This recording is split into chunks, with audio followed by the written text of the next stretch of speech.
देना पड़ा। तो साफ तौर पर है कि मैं यही कहना चाहूँगा कि योगी आदित्यनाथ जी जो अपना बुलडोजर की जो कार्रवाई करना चाहते हैं अब वो बुलडोजर का मुंह आप अपनी मठ में घुमा लीजिए, अपने मठ में अपने बुलडोजर को कैद कर दीजिए, क्योंकि ये जब आवाम जान गई है कि आप हिंदू मुसलमान के नाम पे अब नफरत नहीं पैदा कर सकते हैं। दूसरा कि आप हर बार जब जब सेशन शुरू होता है, मैं गया तो जब देख करके कि यूनिवर्सिटी को कि आजम खान साहब ने कितने बड़े ब्रॉडर विजन से वहाँ पर बनाया था। वहाँ मदर टेरेसा के नाम पर शंका है, वहाँ पर मजा लखनवी के नाम पर शंका है, वहाँ पर तमाम तरीके से जो प्रोग्रेसिव आइडियाज़ हैं, दुनिया भर की जो आइडियाज़ की इमारतें, वो उन इमारतों की वहाँ पर एक विज़न के साथ उनको बनाया गया।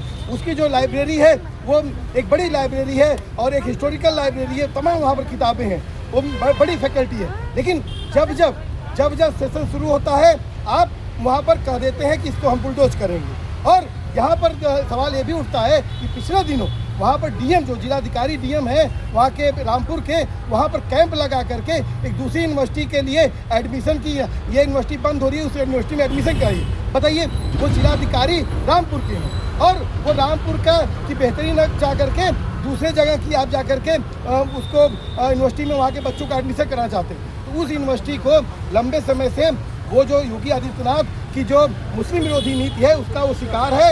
और उसको पूरी यूनिवर्सिटी देख लीजिए कि पिछले 10-12 साल में उसको जो उसके जो बिल्डिंग है, उसकी तमाम चीज़ें हैं, धीरे धीरे कमज़ोर पड़ती जा रही हैं, वो मेंटेनेंस नहीं हो पा रहा है। और जगह जगह बार बार जो उसके यूनिवर्सिटी का जो कैंपस है उसमें जो 3000 स्टूडेंट आज भी पढ़ रहे हैं। तो मैं ये कहना चाहूँगा कि आप तत्काल इस तरह का जो आइडिया आपके दिमाग में आ रहा है उस आइडिया को बंद कर दीजिए। दूसरा कि आप जो वो सवाल है कि आप रामपुर डेवलपमेंट अथॉरिटी से परमिशन नहीं लिए। अच्छा, अब ये बताइए कि जब वो यूनिवर्सिटी बन रही थी वो गांव की ज़मीन पे बनी है, जब डेवलपमेंट अथॉरिटी थी ही नहीं तो आखिर में किस बात की का वो परमिशन ले। दूसरा कि जो अभी आजम खान की वाइफ से हम लोग की मुलाकात हुई थी तंजीम जी से, उन्होंने बताया कि 2020 का एक जियो आया है, उस जियो के अनुसार तमाम तरह की इस तरह की जो बिल्डिंग है उसमें कोई प्रॉब्लम है तो उसमें आप कुछ कंपनसेशन करके कुछ और तरीके निकाल करके उसको आप जो है उसका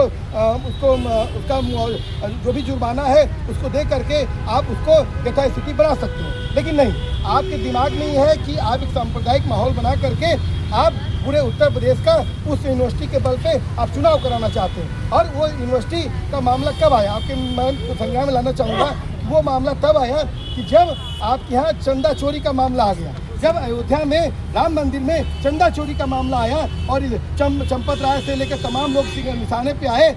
और उसमें साफ तौर पर है कि योगी और मोदी भी निशाने पे थे, क्योंकि जिसका फीता योगी और मोदी जी काट रहे हैं, जहाँ पर जाकर के मोदी जी लगातार वहाँ पर उसके पूजा अर्चना कर रहे हैं, योगी जी हर महीने जाते हैं। तो उस मंदिर से चंदा चोरी हो जाए और योगी जी और मोदी को मालूम ना हो, ये हो नहीं सकता है। तो आप चंदा चोरी का जो पूरा मामला था उसको डाइवर्ट करने के लिए आपने खेला किया।